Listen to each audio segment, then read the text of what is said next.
Family dinners at the Montgomery mansion were always an exercise in humiliation. But tonight's gathering celebrating my brother James's promotion to CEO of Montgomery Industries was proving to be especially brutal.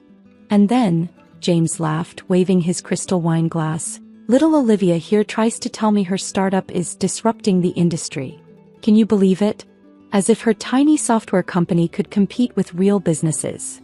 I pushed my untouched filet mignon around my plate, remembering the acquisition papers sitting in my laptop bag. The ones that would make his real business mine by morning. Now James, our older sister Margaret chimed in with fake sympathy, don't be too hard on her. Not everyone can handle the pressure of running a major corporation. Some people are better suited to smaller ventures. I am Olivia Montgomery, though my family seems to prefer little Olivia, or the disappointing one, or our sister who thinks she's a tech entrepreneur. 3 years ago, I walked away from my cushy executive position at Montgomery Industries to start Horizon Technologies. My family had never forgiven me for what they saw as a betrayal of our 100-year legacy. Speaking of your little project, my father said, examining his expensive watch rather than looking at me, how many employees do you have now? 6. 273, I replied quietly. James nearly choked on his wine. 200? Come on, Olivia. Stop exaggerating. Your entire company operates out of that shabby office park downtown. That shabby office park was actually a carefully constructed front. Horizon Technologies' real headquarters occupied 3 floors of a prestigious high-rise across town, hidden behind a shell company name. But they didn't need to know that. Not yet. I saw your website the other day, Margaret added, scrolling through her phone. Still using that basic template? You really should hire a proper design team. I know some people who might help, for a reasonable fee. My phone buzzed silently in my pocket, a message from my CFO. Final paperwork cleared. Funds transferred. Ready when you are. Olivia's always been the dreamer of the family, my mother sighed, patting my hand condescendingly. Remember when she was little? Always talking about changing the world with technology. Well, she certainly changed her world, James smirked. Changed it from a corner office at Montgomery Industries to whatever storage closet she's calling her headquarters now. More laughter around the table. I took a small sip of water, thinking about the headlines that would hit their phones in exactly 17 minutes. I just worry about you, dear, my mother continued. You had such a promising future with the family company. Vice President of Operations by 35, just like your brother. Now look at James, youngest CEO in Montgomery Industries history. James puffed up with pride. The board's announcement goes public tonight. James Montgomery Jr. takes helm of family empire.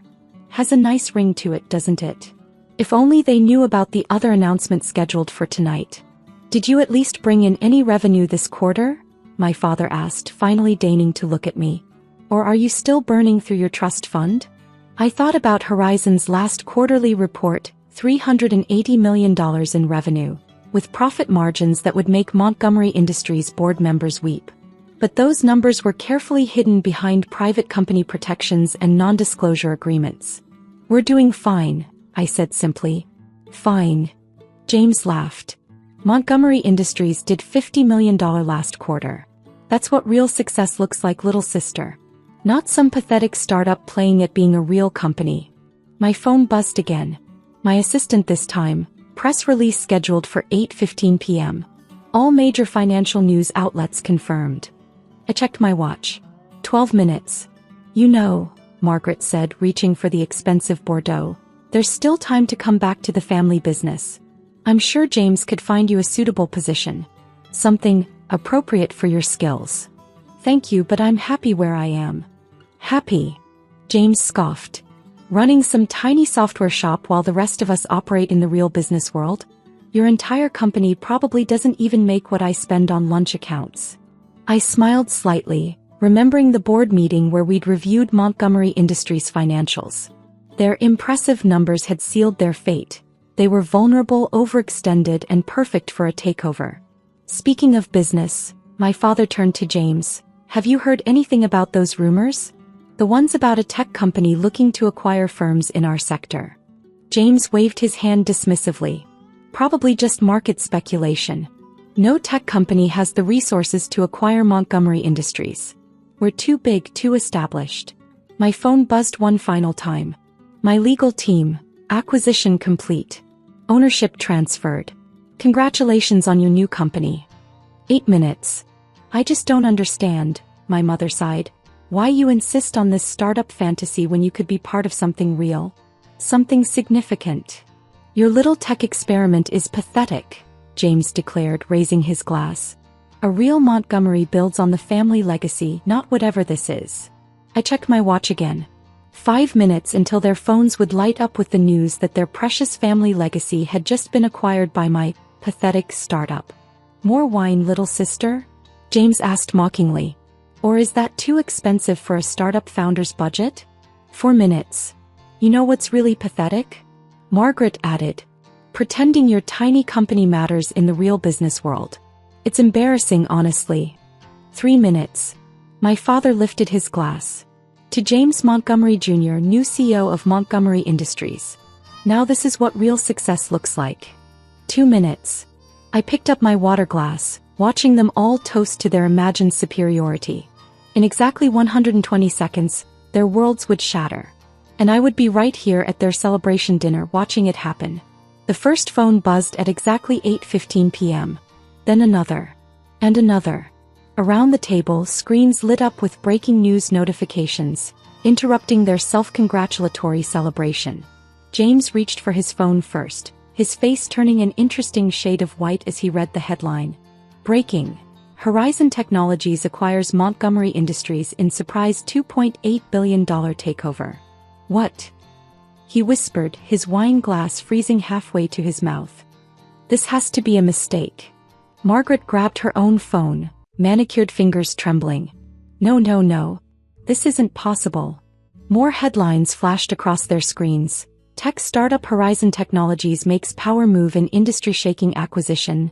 Montgomery Industries sold to rising tech giant in unexpected deal. Olivia Montgomery. From pathetic startup to industry titan. My father's phone clattered to the table. Olivia, he said, his voice barely a whisper. What have you done? I took another small sip of water, enjoying the panic spreading across their faces. Oh, did the announcement go out? Perfect timing. You. James stood up so quickly his chair toppled backward. Your pathetic little startup. You're behind this? Horizon Technologies isn't so pathetic after all, is it? I opened my laptop, turning it to show them the acquisition documents. By the way, James, congratulations on becoming CEO. For exactly. I checked my watch, 43 minutes. That might be a record. This is a joke, Margaret declared, but her voice shook. Your tiny company couldn't possibly have the resources to dash $380 million in quarterly revenue, I cut her off. 85% profit margins. Over $4 billion in liquid assets. Would you like to see the numbers? I have them right here. My mother's hands flew to her pearls. But your shabby office downtown. A front, I explained calmly. Our real headquarters takes up 3 floors of the Morgan building. You know that glass tower you always admired? I bought it last year. My father's face had turned an alarming shade of red. You can't do this. We're family. The board would never dash. The board already did, I interrupted, pulling out more documents. They voted unanimously this morning. Apparently, they were quite impressed with Horizon's technology and concerned about Montgomery Industries' declining market share. James lunged for my laptop. Show me those documents. Careful, brother dear. Assaulting a CEO could have serious consequences. Speaking of which, I turned to my phone. Sarah, please implement Protocol Alpha. What's Protocol Alpha? Margaret demanded. As if in answer, their phones buzzed again, emails from Montgomery Industries' HR department. Effective immediately, all executive positions are under review. Please clear your offices by noon tomorrow. You're firing us? James's voice cracked. From our own company. Not your company anymore, I corrected him. And yes, all C-suite positions are being eliminated. We'll be restructuring under Horizon's management team. Mother. Margaret turned to our shell-shocked parents. Do something. My mother's face had crumpled. Olivia, please. We can talk about this. Come back to the family dash. Family. I laughed softly. Like how you welcomed me at family dinners. Mocked my company. Called my success pathetic. I stood up, smoothing my dress, the same one Margaret had earlier called suitable for a small business owner. The press conference is scheduled for tomorrow morning. I'll be announcing Horizon's plans for Montgomery Industries restructuring. You're welcome to watch the live stream, assuming you can afford the internet after today. This is revenge, James spat. Plain and simple revenge. No, brother dear. This is business. Real business. The kind you thought I couldn't handle. I picked up my laptop bag.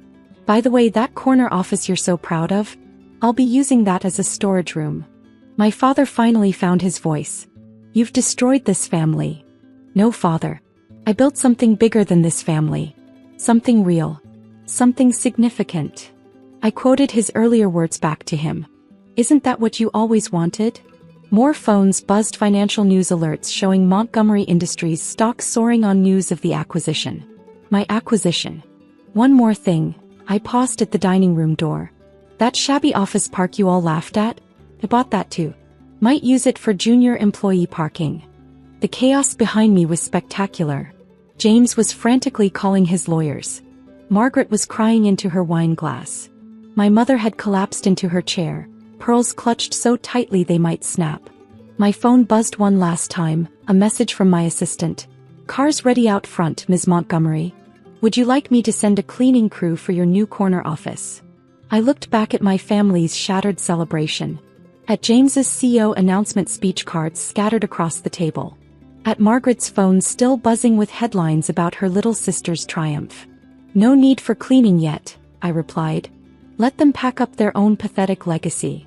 Outside, my driver held the door to my Bentley, the one I'd parked between James's Ferrari and Margaret's Mercedes. The same car they'd probably assumed I couldn't afford. Where to, Ms. Montgomery? I smiled, thinking of the empty corner office waiting for me. The one James had been so proud of just an hour ago. Take me to my new company, I said.